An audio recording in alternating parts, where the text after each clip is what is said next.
थोड़ा संयम रखो, सब मिलेगा, खाना भी मिलेगा और पेंशन भी मिलेगी। अगले आने वाले 2 महीने के अंदर आपको पेंशन मिलने वाली है। ध्यान रखो, मिनिमम पेंशन सबको मिलने वाली है। सबको किसको?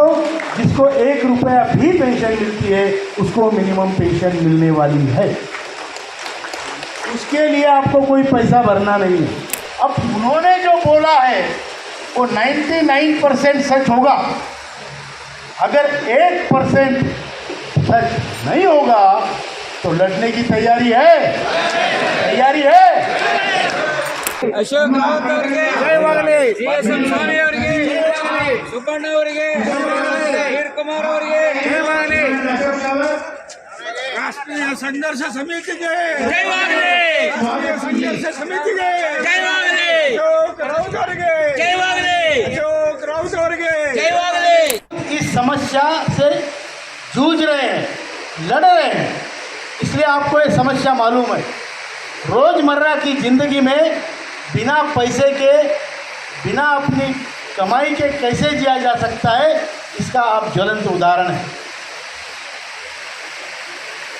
आपने पैसे भरे, पहले 417 रुपये महीना, वो भी 95 में, तब पैसों का वैल्यू क्या था। फिर उसके बाद 541, 541, अभी 1250। ये पैसा भरने के बाद, वो भी 30 साल पैसा भरने के बाद, जब आप उसका वैल्यूएशन देखेंगे तो ये पता चलेगा गौडर सर कि कम से कम हर आदमी का, करूर सर, हर आदमी का सरकार के पास 20 लाख रुपए जमा है। और 20 लाख रुपए जमा करके सरकार मुझे क्या दे रही है? 1000 रुपया। पूरे भारत का average pension 1171, 36,60,000 people are getting less than 1000 rupees।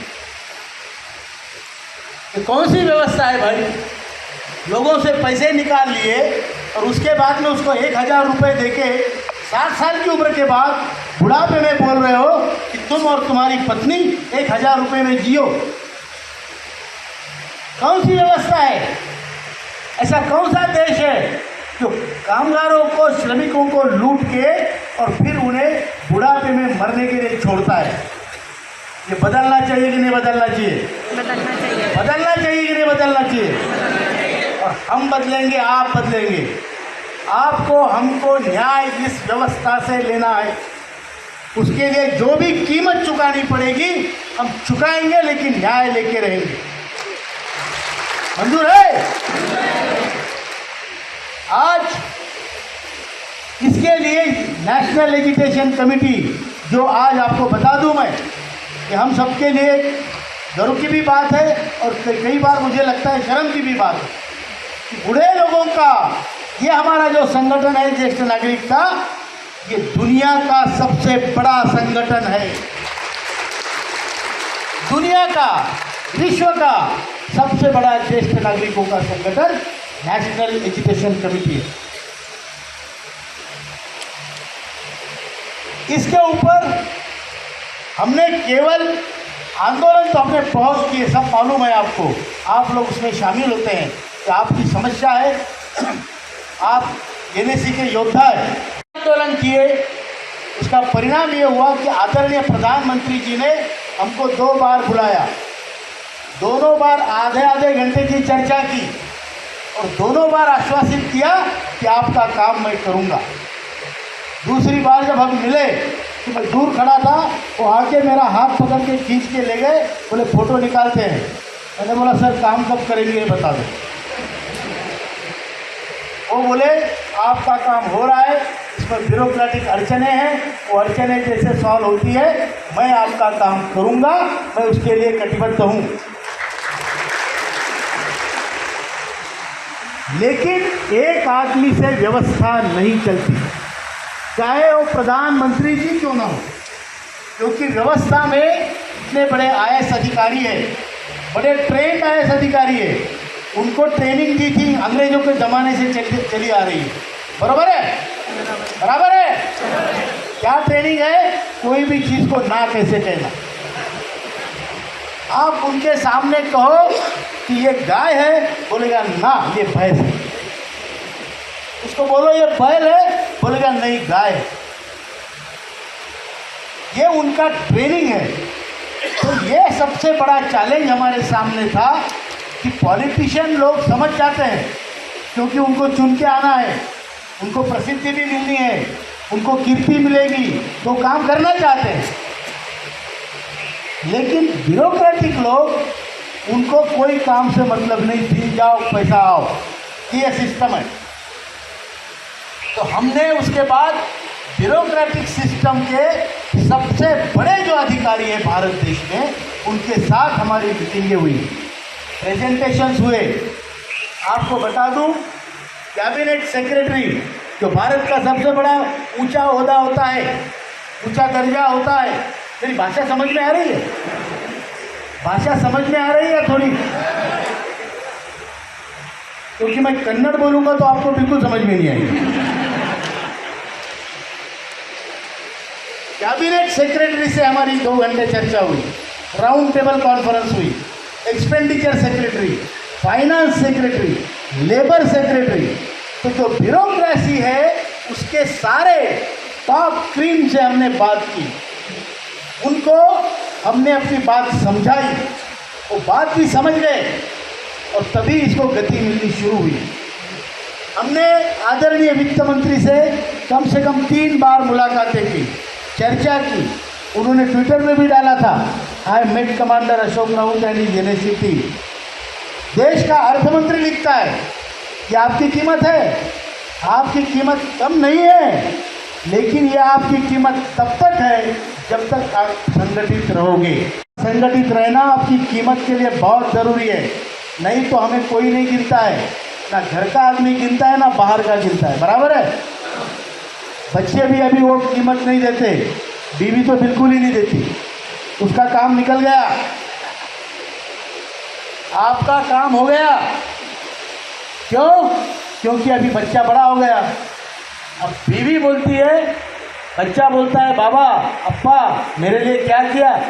कुछ नहीं किया, जिंदगी में तुमने मेरे लिए कुछ नहीं किया, कुछ नहीं कमाया, बोलता है। तो बीवी बोलती है बिल्कुल बराबर है, ये किसी लायक नहीं है, ये आदमी ने पहले से कुछ नहीं किया। बराबर है कि झूठ है? शर्माना नहीं, हम सब हमाम में है और हम सब नंगे हैं। बराबर है? झूठ है या सच है? क्योंकि हमें 1000 रुपये मिलते हैं। जब हम 50,000 रुपये लेके आते थे, 25,000 रुपये लेके आते थे, तो घर में हमारी कीमत थी। पहला सांभर भात मैं खाता था, जो मछली खाते हैं साथ में मछली भी मिलती थी। बेलगांव में खाते ना, घी मिलता था। अभी हमने खाना खाया कि नहीं खाया, ये भी घर में किसी को पता नहीं चलता। इसलिए हम सभा में आने के बाद पहले पूछते हैं खाना किधर है।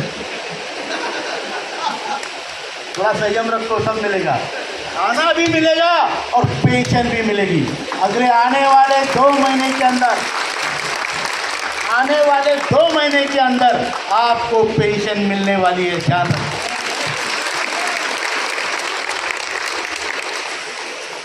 लेकिन ये पॉसिबिलिटी जो मैंने कही है, ये मुझे श्रम मंत्री ने कही है, उसको उन्होंने टाइम नहीं दिया, लेकिन उनकी बॉडी लैंग्वेज से मैं समझ गया। अब उन्होंने जो बोला है वो 99% सच होगा। अगर 1% सच नहीं होगा तो लड़ने की तैयारी है? तैयारी है?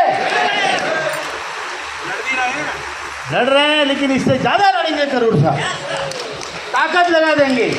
लेकिन मरने से पहले असंतुष्ट नहीं मरेंगे, अपना हक लेंगे फिर मरेंगे। बराबर? अभी अगर घर जाने के बाद यमराज भी आता है, उसको बोल दो 3 महीने रुकना, बोलना बॉस, फिर मैं तेरा काम करूंगा। जब मोदी जी मेरा काम करेंगे तभी मैं तेरा काम करूँगा, बराबर।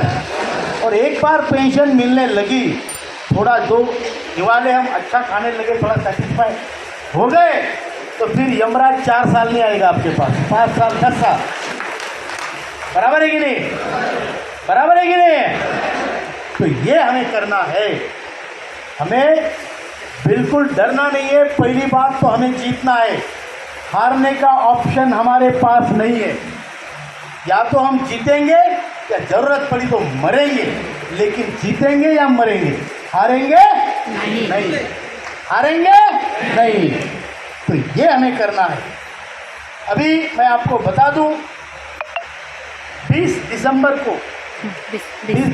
को नरगुण सर हमारे साथ थे, पावर पॉइंट प्रेजेंटेशन हुआ था श्रम मंत्री के लिए। आपको याद होगा हमने दिसंबर 10 से आंदोलन रखा था, बराबर है सर। तो 10 दिसंबर से हमने आंदोलन रखा, लेकिन 6 दिसंबर को हम मंत्री जी ने बुलाया था, उनको मिले, उन्होंने कहा आप आंदोलन मत करो, मैं आपका काम कर रहा हूँ। तो हमने उनको बताया ठीक है, हम आंदोलन नहीं, और हम जो मांग रहे हैं उतना होना चाहिए। उसके ऊपर उन्होंने फिर 17 तारीख को 20 दिसंबर को हमें बुला लिया। नरगुण सर थे, मैं था, वीरेंद्र सिंह जी थे, PN पाटिल थे, राजीव भटनागर जी। उन्होंने बोला हमें पावर पॉइंट प्रेजेंटेशन करो, ये समझ के करो कि मुझे कुछ मालूम नहीं, आपकी पूरी समस्या मुझे, मेरे पूरे IAS अफसर की टीम को और पूरे CPFC की टीम को समझ में आनी चाहिए। हमने प्रेजेंटेशन किया, वो प्रेजेंटेशन होने के, उस प्रेजेंटेशन में हमने उनको, जब बोर होगा तो हाथ ऊपर कर देना, बोर हो रहे हो क्या। जब प्रेजेंटेशन किया तो हमने उनको बताया आपके पास कितना पैसा है, आप हमें पेंशन के तौर पे कितना पैसा बांटते हो, आपको इंटरेस्ट कितना मिलता है, आपको महीने का कंट्रीब्यूशन बाकी कार्यरत कर्मचारी कितना करते हैं। ये सारा हिसाब किताब देने के बाद उनको ये समझाया कि आपको महीने का, साल का जो इंटरेस्ट मिलता है उसमें से सिर्फ 25% आप हमको पेंशन में बांटते हो, और हमारे इंटरेस्ट का 75% भी आप खा रहे हो। खा रहे मतलब निगल नहीं रहे हो, लेकिन कहीं रख रहे हो या कहीं डाइवर्ट कर रहे हो। तो ये 75% 4 गुना पेंशन तो इंटरेस्ट से बढ़ती है, फिर कंट्रीब्यूशन है, फिर आपका बढ़ता फंड है। आज आपके पास तकरीबन 10 लाख करोड़ फंड में जमा है। तो ये सब बताने के बाद हमने ये बताया कि आप हमारी पेंशन कैसे बढ़ा सकते हैं। हम सिर्फ प्रॉब्लम लेके नहीं चलते, हम साथ में 4 सॉल्यूशन जेब में लेके चलते हैं। ये प्रॉब्लम है और उस पर ये सॉल्यूशन नंबर 1, सॉल्यूशन नंबर 2, 3, 4 सारे सॉल्यूशन उनको दिए, और उनको ये बताया हमारी जो मांग उनके साथ सामने हमने रखी, 1000 रुपये एवरेज पेंशन समझकर, जिसको जो पेंशन है आज की तारीख में उसको 6500 और महंगाई भत्ता बढ़ा दो। 1000 है तो प्लस 6500 प्लस महंगाई भत्ता, 2000 है तो प्लस 6500 प्लस महंगाई भत्ता। ये हमने उनको सॉल्यूशन दिया है। उनको ये सॉल्यूशन दिया है कि इसमें पूरा EPFO का इंटरेस्ट EPFO में देना चाहिए। हमारी तरफ से जो 8.33 का हमारे मालिक का उधर जाता है वो पूरा 12% ले लो। 15,000 की लिमिट 25,000 करो। हमारी तरफ से भी आप कंट्रीब्यूशन लो, और सरकार की तरफ से कम 8.33% मिलना चाहिए। हमने वित्त मंत्री को भी समझाया कि आप श्रमयोगी मानधन योजना में गवर्नमेंट ऑफ इंडिया 100% कंट्रीब्यूशन करती है। मतलब मैं 100 भरता हूँ तो गवर्नमेंट ऑफ इंडिया 100 भरती है। यूपीएस यूनिफाइड पेंशन स्कीम में गवर्नमेंट 18.5% योगदान देती है। तो हमारे लिए 8.33 देने में क्या तकलीफ है? हमने आदरणीय निर्मला जी से भी बोला था कि मैडम ये सौतेला व्यवहार नहीं चलेगा। अब भारत माता के सौतेले पुत्र नहीं है, ब्रदर्स नहीं है। हमने देश को आगे बढ़ाया, कामगार है ये, और बाकी जगह पे आप बांट रहे हो, फिर हमें बांटने में आपको क्या तकलीफ है?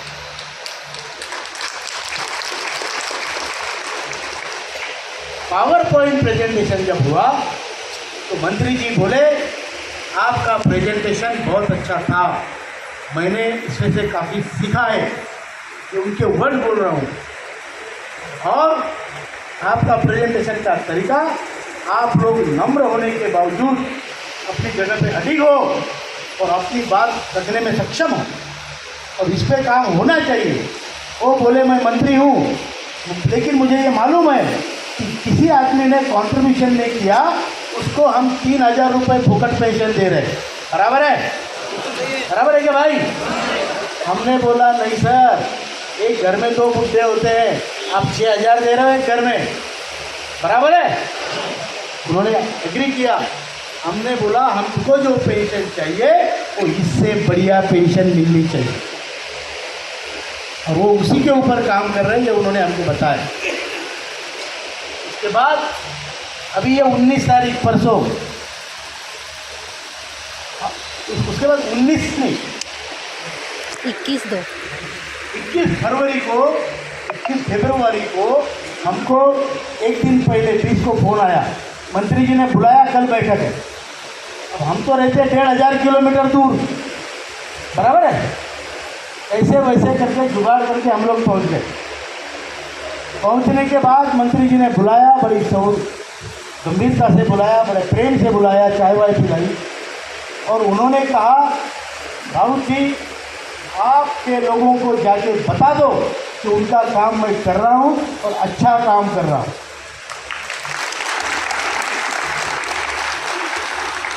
अब देखो, मैं तो फौजी आदमी हूँ, लेकिन पॉलिटिक्स क्या होता है मैं धीरे धीरे समझ रहा हूँ। हमको बताया 7,500 महीने बोलता, वेरी गुड, आगे बढ़ो, हम तुम्हारे साथ हैं। और उधर एक न्यूज़ आई यूट्यूब में कि ये लोगों का पेंशन का कोई हक ही नहीं बनता, इनको पेंशन नहीं मिलनी चाहिए, इनको जो पेंशन मिलती है वो बहुत है, सरकार के पास इतना पैसा कहाँ से आएगा, इनको पेंशन नहीं मिलनी चाहिए। खूब लोगों ने हंगामा मचाया, कैसा क्या है, एनएसी अब तक हमको झूठ बोल रही है। हमने बोला भाई झूठ बोलने का हमें पगार थोड़ी मिल रहा, बराबर है ना? फिर न्यूज़ आई कानपुर के न्यूज़पेपर में, 3-4 बड़े न्यूज़पेपर में, जागरण, अमर उजाला, हिंदुस्तान टाइम्स, उसमें न्यूज़ आई सरकार 3,000 रुपये करने पर विचार कर रही है। एक ही गांव का पेपर, एक ही शहर से पेपर निकले हैं, जो भारत के अन्य शहरों में से नहीं निकला। न्यूज़ कानपुर से, सरकार 3,000 पेंशन करने पर विचार कर रही है। मतलब आपको आपके मानसिकता को जमीन पे ला रखने का युद्ध है ये, आप समझ रहे हो? अगर आगे नहीं बनता है तो आप निराश हो जाओगे कि नहीं? बराबर है कि नहीं? आपका संगठन टूटेगा कि नहीं? टूटेगा। उसके बाद बीएमएस, जो भारतीय जनता पार्टी की ऑफिशियल ट्रेड यूनियन है, उन्होंने आंदोलन किया 18 तारीख को। जानते हो कि इनको 5,000 रुपया दे दो। हमने उनको पूछा भाई 5,000 तू दिलाने की बात कर रहा है, पहली बात तो कोई भी ट्रेड यूनियन ये ट्रेड का काम करती है। ट्रेड मतलब व्यापार, ट्रेड मतलब इंडस्ट्री। उसमें जो कार्यरत कर्मचारी होते हैं उनकी समस्या सुलझाने के लिए भारत देश में ट्रेड यूनियनें बनी है। बराबर? समझ में आ रहा है? बराबर है क्या? भूख लगी? आवाज़ नहीं निकल रहा है। आंदोलनकारी आवाज़ नहीं निकालेगा तो कौन सुनेगा भाई? आवाज़ निकलनी चाहिए कि नहीं? खाना 2 मिनट बाद में, ठीक है? और हमारा जो संगठन है वो ट्रेड यूनियन नहीं है, एक सामाजिक संगठन है। अब इसमें से भी जो बूढ़े लोग हैं, आदमी रिटायर्ड होने के बाद ट्रेड यूनियन का सदस्य नहीं रहता, वो पावती नहीं फाड़ता। तो हम लोग जब ट्रेड यूनियन के सदस्य नहीं है तो वो ट्रेड यूनियन आके बोल रहे इनको 5,000 दे दो, इनके बाप का माल है क्या? बराबर है कि झूठ है? ये आके बीच में हमारे ऊपर हावी होके कह रहे इनको 5,000 दे दो। अबे साले तू अपना देख, हम बूढ़े जरूर हैं लेकिन संगठित हैं और हम अपना हक लेंगे। बराबर की झूठ? हम 7,500 महंगाई भत्ता दे लेंगे। और दूसरी बात ये, जब लेने वाले 7,500 महंगाई भत्ता बोल रहे हैं, देने वाली सरकार उस पर विचार कर रही है, उस पर चर्चा हो रही है, प्रधानमंत्री, वित्त मंत्री, श्रम मंत्री, हर कोई जानता है। और उसके बाद ये तीसरा आदमी आके बोल रहा है इनको 5,000 दे दो। मांगने वाला तैयार है, देने वाला तैयार है, बीच में ये कौन आए भाई? तो ये दलाली कर करके इन लोगों ने अब तक कामगारों का जीवन खराब किया। इसलिए हमने उनका पहले भी निषेध किया था, सभा के माध्यम से मैं उनका आज भी निषेध व्यक्त करता हूँ, खेद व्यक्त करता हूँ कि जिन्होंने जिंदगी कामगारों को, जब वो श्रमिक थे तब न्याय दिलाया नहीं, अब वो बूढ़े लोग इकट्ठा होकर एक बड़ा संगठन बना के पूरे देश में लड़ रहे हैं, तो इनको जाग आई कि इनको 5,000 दे दो। मतलब आपकी मांग वो आज ही करेंगे। कौन है भैया? कौन लोग हैं? तो ये है। लेकिन इसमें आप ये समझिए, उसके बाद अभी परसों, आज की 23 तारीख है, 19 तारीख को फिर श्रम मंत्री से मुलाकात हुई। मैं नहीं था, मैंने मुलाकात की अरेंजमेंट करके वापस आया था। आदरणीय सिंह साहब, एन पाटिल साहब, बहुगुणा जी थे। श्रम मंत्री ने इतना ही बोला, सिंह साहब आप कमांडर साहब को, आपके लोगों को जाके बता दो कि आपका काम मिशन मोड पे हो रहा है। मिशन मोड मतलब वार फुटिंग पे हो रहा है, ज़बरदस्त तरीके से हो रहा है और फास्ट हो रहा है। तो अभी मुझे भी लोग फ़ोन करते हैं, सर मैं आत्महत्या करना चाहता हूँ। कोई बोलता है नहीं सही है, लोगों की स्थिति ऐसी। कोई बोलता है मैं आमरण अनशन के लिए बैठूँगा। कल परसों 2-3 फ़ोन आए मुझे, यूपी से आए, अभी कर्नाटक से भी 1-2 फ़ोन आए। मैं आपको बताता हूँ, ये करना नहीं है। आपने 8 साल 9 साल संघर्ष किया है, आपका काम अभी होने वाला है, थोड़ा संयम बरतो। आपका काम अगर अप्रैल एंड तक नहीं होता है तो हम बहुत बड़ा आंदोलन खड़ा करेंगे और लड़ेंगे। ये आपको मंजूर है? मंजूर है? इसके लिए हमने क्या किया है, सरकार को नोटिस भेज के आदरणीय प्रधानमंत्री जी को बुल्ढाना में, जहां हमारा अनशन पिछले 6.5 साल से चल रहा है, hunger strike, chain hunger strike, वहां पे उनको बुलाया है 15 अप्रैल और 15 मई के बीच में। हमने उनको बोला आप आओ, हमारा अनशन छुड़ाओ और हमारा हक हमें दे दो। अभी उसके ऊपर चैनल थ्रू, प्रॉपर चैनल कोशिशें हो रही है। तो आएंगे नहीं आएंगे उनकी मर्जी है, बुलाया हमने, ये हमारी मर्जी है। अभी इसके बाद अगर 30 अप्रैल तक कुछ इंडिकेशन नहीं आती है तो हमें लड़ने के लिए तैयार रहना पड़ेगा। मंजूर है? दूसरी बात, अभी बीच में 5,000 रुपए की मांग करके ये जो बिना पूछ के बंदर कूद पड़े थे, बीएमएस बिना पूछ के बंदर है ना,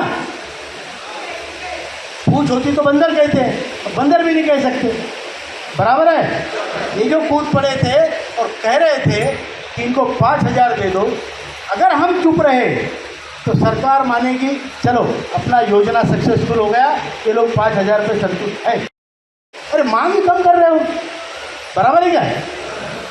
वो देंगे तब देंगे, लेकिन मांग कम करके आप फिर से जा रहे हो, ये बात तो अच्छी नहीं ना। नहीं, बराबर है कि झूठे भाई?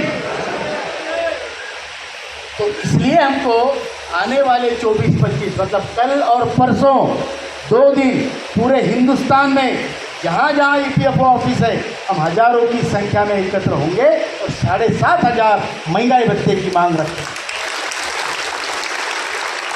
जहाँ EPFO ऑफिस नहीं है वहाँ DM के ऑफिस में, कलेक्ट्री में, वहाँ कलेक्ट्रेट में जाएंगे, उसको निवेदन देंगे। सारे निवेदन ग्रुप पे अवेलेबल है। जिला अध्यक्ष, क्लस्टर अध्यक्ष, इनको पे साइन करके देना है। बड़ी संख्या में प्रेजेंटी लगानी है। मैं जानता हूँ कर्नाटका बहुत बढ़िया काम है स्टेट का। आप सब लोग को बहुत बहुत प्रणाम है मेरा। बहुत बढ़िया काम किया है और आपके नेतागण भी बहुत ईमानदार, बहुत अच्छे लोग, बहुत अच्छी मदद भी करते हैं फाइनेंस में। तो ये सारी चीज़ें हैं और इसके लिए आपको 24-25 कल परसों ये आंदोलन सफल करना है। इसके लिए आप जो लोग यहाँ नहीं आ पाए उनको भी बोलो। मैं आपको बोलता हूँ, भगवान हमने देखा क्या? नहीं देखा क्या भाई? किसी ने? अगर भगवान का दर्शन करना है तो हम कहाँ जाते हैं? मंदिर में जाते हैं। भगवान स्वयं तो आता नहीं, मतलब मेरा दर्शन करो, बराबर है। मैं अपने भगवान के दर्शन करने इस मंदिर में आया हूँ। आप मेरे भगवान हो। अपने भगवान का दर्शन करने इस मंदिर में आया हूँ। इस पर खुश मत होना, क्योंकि आपके भी भगवान तो कहीं होंगे ना। नहीं, आपके भगवान वो है जो यहाँ नहीं आ पाए। कोई बीमार है, उसके पास पैसा नहीं है, और कोई अहंकारी है, नहीं आना चाहता। और एक कैटेगरी ऐसी भी है, यहाँ जाने का सबका होगा तो मेरा भी होगा, बराबर है ना? सबका होगा तो मेरा भी होगा। वो भी अज्ञानी है। आपको उनके पास जाना है, संगठन को बढ़ाना है। हर किसी को अपना भगवान ढूंढना है। मैंने ढूंढ लिया है, बराबर है। आपको एक बात कह दूं, इस युग में कोई प्रभु राम होने का दावा नहीं कर सकता, लेकिन लक्ष्मण बनने का अपना हक अपने से कोई छीन नहीं सकता। लक्ष्मण ने क्या किया? प्रभु राम की सेवा की, उसका रक्षण किया, उसके युद्ध लड़े, उसके लिए खाना भी बनाया, चौकीदारी भी की। वो हमारा हक है। राम तो हम नहीं बन सकते, लेकिन लक्ष्मण बनने के लिए किसने रोका है भाई? वो बनेंगे, बराबर है, बराबर है।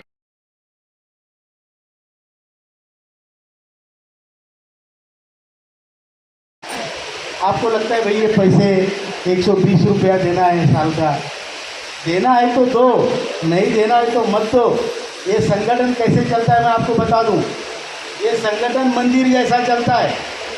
साईं बाबा का मंदिर ऐसे चलता है, जिसको डालना है डालो पेटी में। भगवान देखता गया, भगवान देखता गया, दर्शन भी नहीं लिया तो भी चलता है। पेटी में पैसा डालो ना डालो कोई देखता नहीं है, लेकिन खाना पूरा खा के जाएंगे। प्रसाद पूरी तरह से खाने का है, बराबर है। जो 120 रुपया नहीं देगा उसकी भी पेंशन बढ़ेगी। और मैं आपको एक बात बता दूं, जो 120 रुपया नहीं देता है वो पेंशन के लाइन में सबसे आगे खड़ा होगा, बराबर है। तो हमारा कर्तव्य होता है, जब मंदिर में जाते हैं वहाँ अन्नदान होता है, हम भी खाते हैं तो 1 रुपया डालो, श्रद्धा से जो डालना है डालो। और अगर 120 रुपया ऐसे लगता है इतनी बड़ी अमाउंट मैं क्यों दूँ, तो ऐसे सोच लो, स्वामी साहब मिल गए, नरगुण साहब मिल गए, राउत साहब मिल गए, उनको एक 10 रुपये की कटिंग चाय पिला दी महीने में, 1 महीने में एक बार, बराबर है। लेकिन ये संगठन एक यज्ञ है। यज्ञ में क्या होता है? आहुति डालनी पड़ती है ना। कोई घी डालेगा, कोई गोबर वो गंडा डालेगा, कुछ नहीं तो तिनका डालेगा, कुछ ना कुछ तो डालेगा ना। ये सामूहिक कार्य है, ये भंडारा है, यज्ञ है, इसमें पीछे नहीं रहने का है। जितनी क्षमता है उतना ही देने का, लेकिन अपना सहभाग उसमें होना चाहिए, तब उसका जो फल मिलता है वो हमें मीठा लगेगा। नहीं तो ऐसे लगेगा चोरी से खा रहा हूँ। बराबर है क्या? बात समझ में आई? इतना ही कहता हूँ, और कुछ मिनिमम पेंशन सबको मिलने वाली है। सबको किसको? जिसको 1 रुपया भी पेंशन मिलती है उसको मिनिमम पेंशन मिलने वाली है। उसके लिए आपको कोई पैसा भरना नहीं है। आरोग्य फैसिलिटी सबको मिलने वाली है। वो 60 साल बोल रहे हैं, हम बोल रहे हैं 58 साल से दे रिटायरमेंट, इतना ही फर्क है। जो हायर पेंशन है नवाजी साहब, उसमें ऐसे है 31 मार्च तक वो सारी केसेस निपटने वाले हैं। 31 मार्च तक सारी केसेस निपटने वाले हैं।